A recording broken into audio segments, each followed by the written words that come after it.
colonne. Mais cette coutume locale vient, comme par magie, assombrir un peu plus les événements futurs.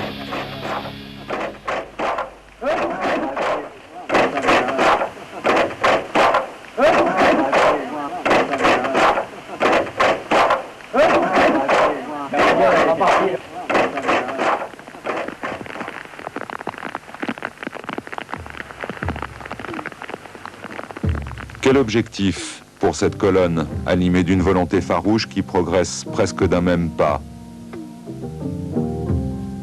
L'opération s'appelle Maetawa.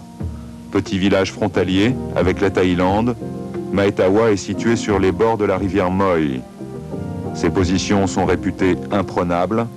Il est très important pour le moral karen de réussir dans cette entreprise, d'autant que par 3 fois déjà, l'essai a avorté.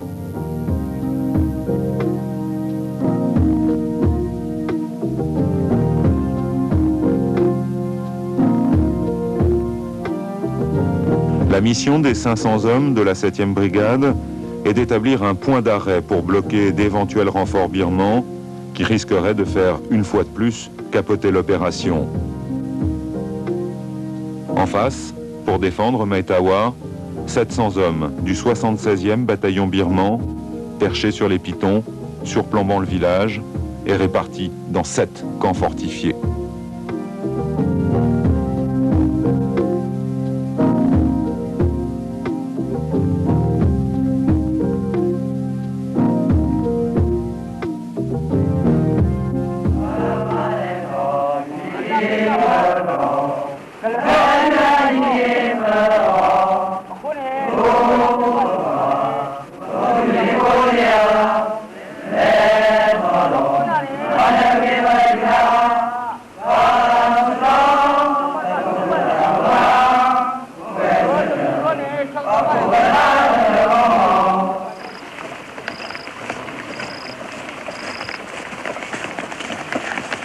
Maetawa est un objectif clé. C'est une des 3 grandes voies d'accès à Rangoon. Les taxes perçues sur la contrebande dans ce gate assureraient un revenu énorme à l'armée karen.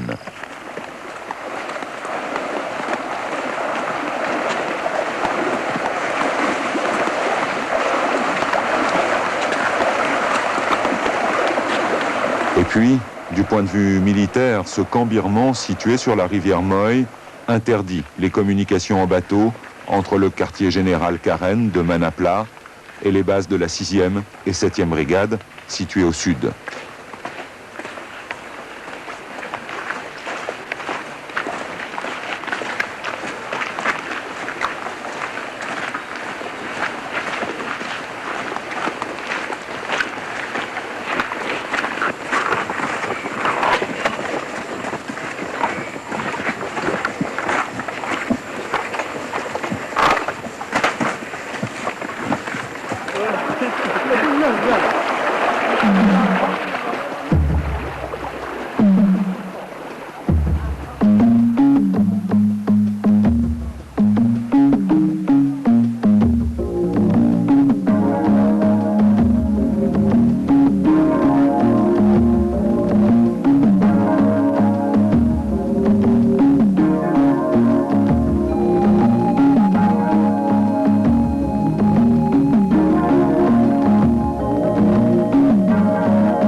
Bien sûr, pour quelle raison ce peuple d'abord si paisible s'enflamme-t-il si rapidement? La réponse est dans l'histoire. D'origine mongole, les Karen immigrent en Birmanie 2000 ans avant Jésus-Christ. Ils seront continuellement oppressés jusqu'en 1852, date de la colonisation anglaise de la Basse-Birmanie. À partir de ce moment-là, ils recouvrent un certain nombre de leurs droits, entre autres celui à l'éducation.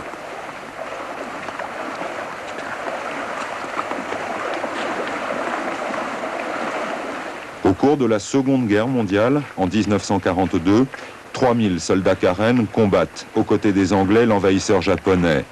En revanche, la principale force d'opposition birmane, anti-anglaise, se range du côté adverse. Une partie de la population civile Karen est massacrée. En janvier 1947, le départ des Britanniques voit la formation d'un gouvernement birman.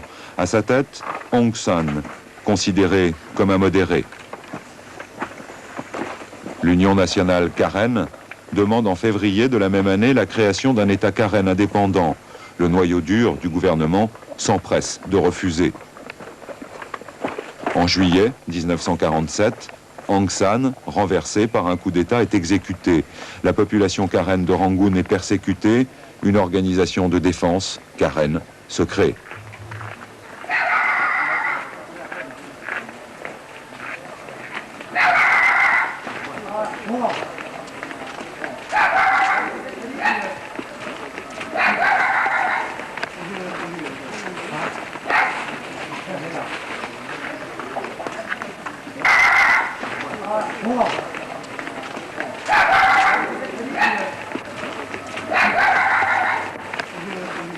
Le général birman Ne Win, après un coup d'État militaire, prend le pouvoir en 1962.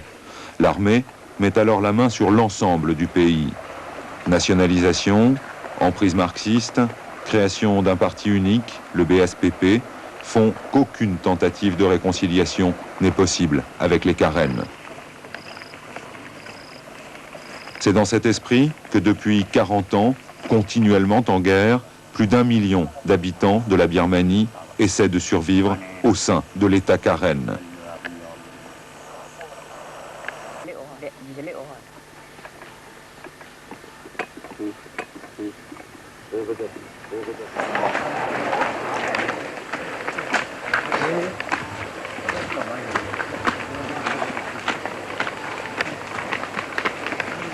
Malgré les risques encourus, la population Karen soutient complètement la rébellion. Bon nombre de civils sont venus se réfugier au Kautuli, fuyant l'oppression birmane.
Quelques jours se sont écoulés, la 7e brigade a pris position. 4 des 7 camps fortifiés birmans sont déjà entre les mains Karen. Les hommes du capitaine Walter, arrivés en renfort, débarquent. Ils entament une progression qui doit les amener au cœur de l'action. Ce sont eux qui, par la suite, prendront la direction des opérations.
Les porteurs, chargés de ravitailler les combattants au sommet des pitons, remplissent leurs hottes de rations de riz. 100 kilos de riz permettent de nourrir 180 soldats par jour.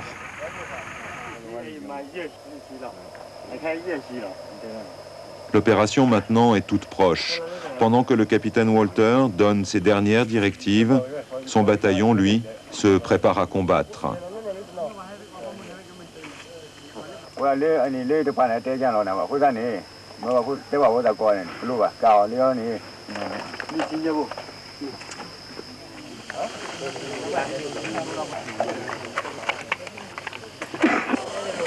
Les commandos, fers de lance de l'armée nationale Karen, vérifient aussi leurs équipements.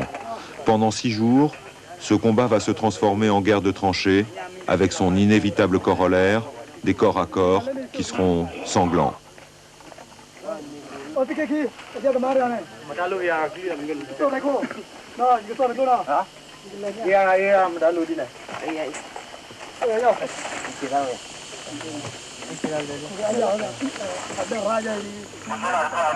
Daniel, un des lieutenants de Walter, vient d'entrer en contact avec l'ennemi. Il prend ses ordres avant de passer à l'offensive. Attente et observation.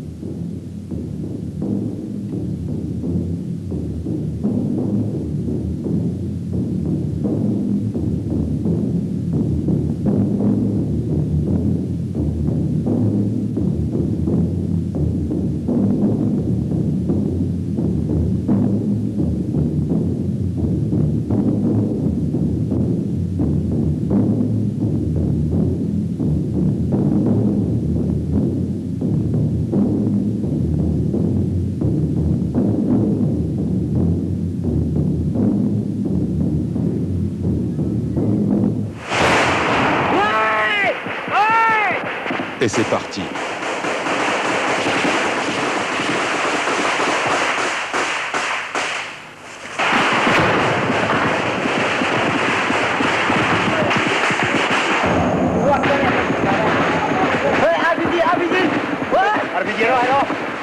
L'ennemi est à quelques mètres, choc frontal, pendant qu'un groupe de commandos déborde et essaye de prendre à revers les Birmans.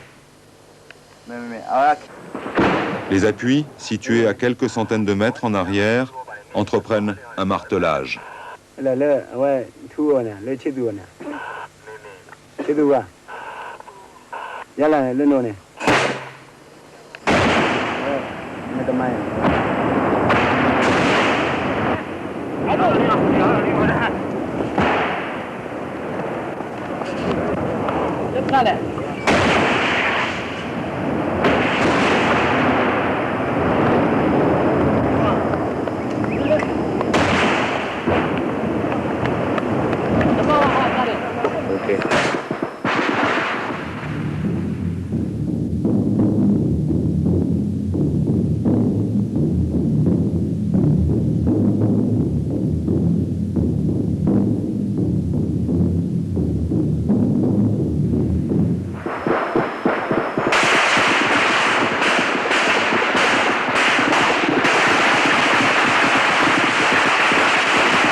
Combat long, lourd, pénible, face à un ennemi invisible, et puis quelques accalmies. Mais toujours la tension sur des visages presque enfantins. Ces combattants Karen ont en majorité entre 15 et 20 ans. Ils ne sont pas payés, ils mangent du riz blanc à longueur d'année et ils s'engagent pour la vie.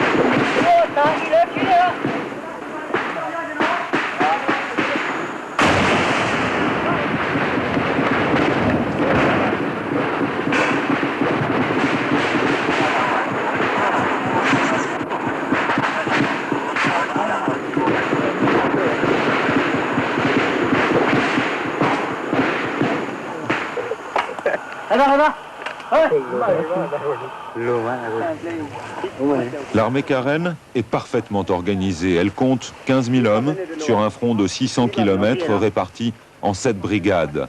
Chaque commandant de brigade gère d'une façon totalement autonome ses troupes. Beaucoup d'officiers supérieurs Karen étaient officiers dans l'armée anglaise. Certains d'entre eux ont même participé au combat en Europe en 1944. Les mariages dans cette armée sont très rares. La famille serait automatiquement prise en charge par le gouvernement. Face à eux, une armée moderne, très bien équipée, forte de 200 000 hommes. Elle compte pourtant 30% de pertes chaque année. 60 000 hommes sont donc enrôlés tous les ans par le pouvoir central de Rangoon pour remplacer les morts, les blessés et les déserteurs.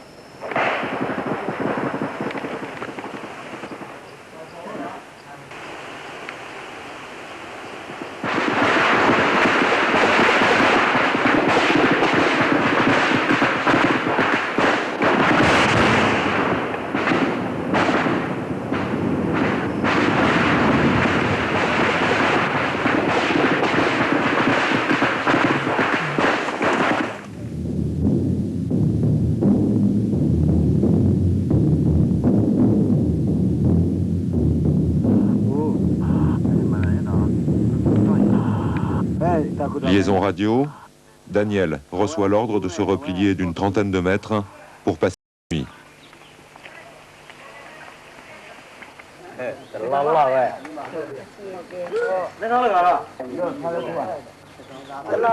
Les tirs ont cessé, le calme se réinstalle lentement, comme si de rien n'était. À nouveau, les oiseaux.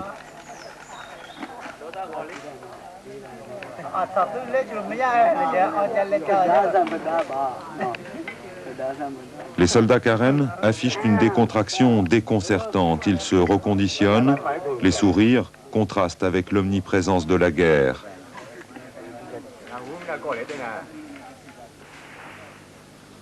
Deux jours se sont écoulés.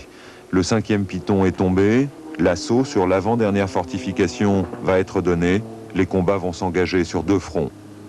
Quelques avions de reconnaissance essaient de soutenir les troupes birmanes en déroute, mais ces vieux T-6 ont une efficacité très relative en pleine jungle et en pleine montagne.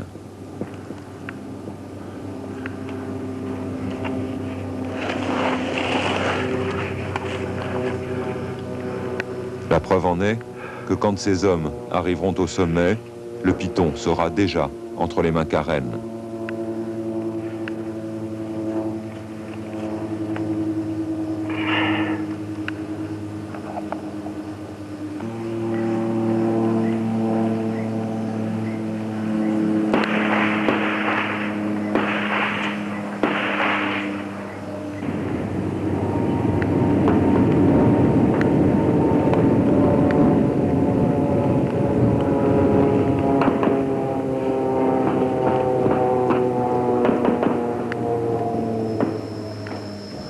Le moral de l'adversaire baisse. Expulsés des montagnes, les Birmans n'ont d'autre possibilité que de disparaître dans la jungle. Dernier repérage, avant l'ultime assaut.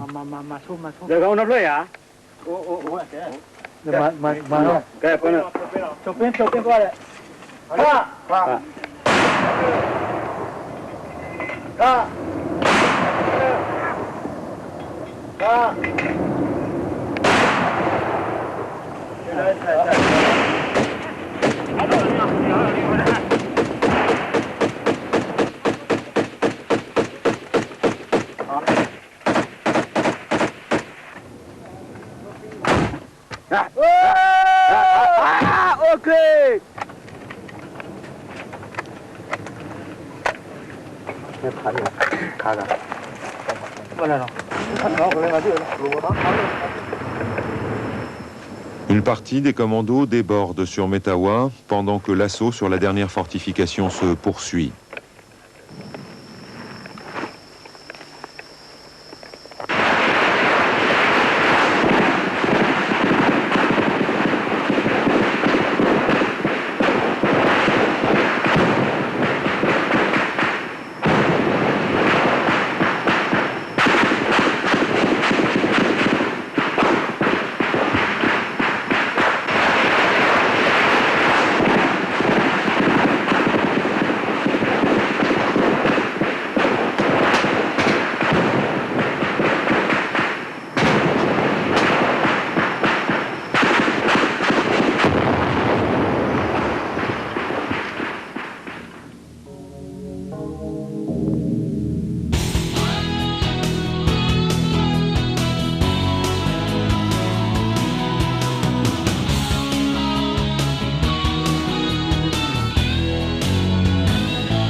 Tout est pratiquement terminé. Le dernier bastion birman qui surplombe le village est tombé. L'heure des comptes. Au cours des combats, les forces birmanes ont perdu 185 hommes. Nettoyage. On ratisse les décombres, on enfouit les cadavres dans des sacs poubelles, on récupère les armes.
La route de Metawa est enfin libre. Au fond d'un cirque impénétrable, ces quelques maisons et baraquements en bois autour desquels courent des tranchées, c'était l'un des plus puissants bastions birmans implantés sur la rivière Moy. Il aura fallu tout l'acharnement et la motivation des troupes Karen pour en arriver là. 14 jours de combat sans répit.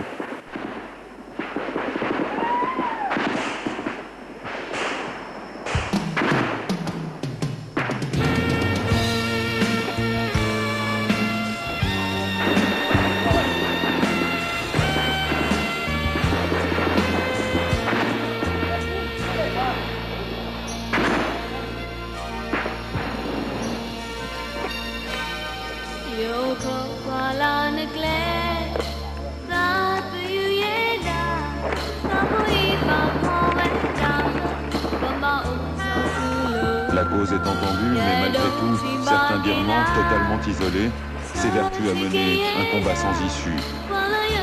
Ils mourront courageusement dans la plus pure tradition britannique, comme le reconnaissent les Karen.